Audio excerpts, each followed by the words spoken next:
Quand je m'appelle Beurette moi-même, j'empêche les autres de m'appeler Beurette.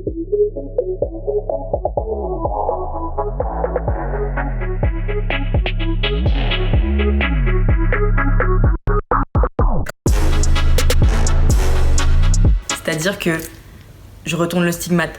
Je prends l'étiquette Beurette, je me la colle sur le front.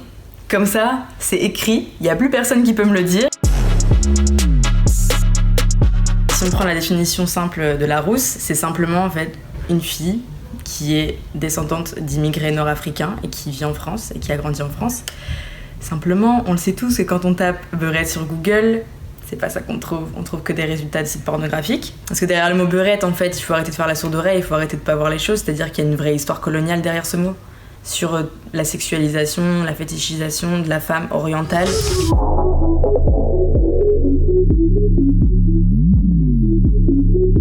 Je viens d'une vallée des Vosges, donc je viens de la province, je viens de la campagne.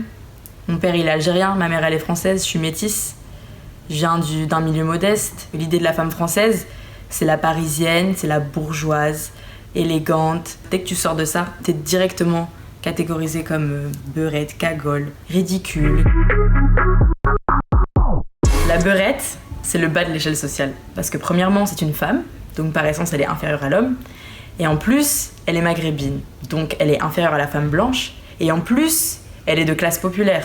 Et c'est aussi un statement, tu vois, d'empowerment, de dire qu'il y a une aristocratie de beurette. Donc au final, le bas revient vers le haut. Et c'est l'ascenseur social qui monte, vitesse 300 milliards, au top, rooftop, on va faire la fête.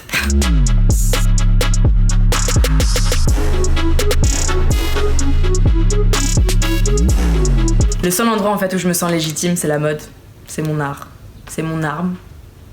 C'est le seul endroit où je me sens libre de m'exprimer comme je l'entends. Et personne ne me dira « Ah, bah, t'es une arabe, ah bah, t'es une française, ah bah, t'es une femme ». Moi, la mode, je peux faire ce que je veux.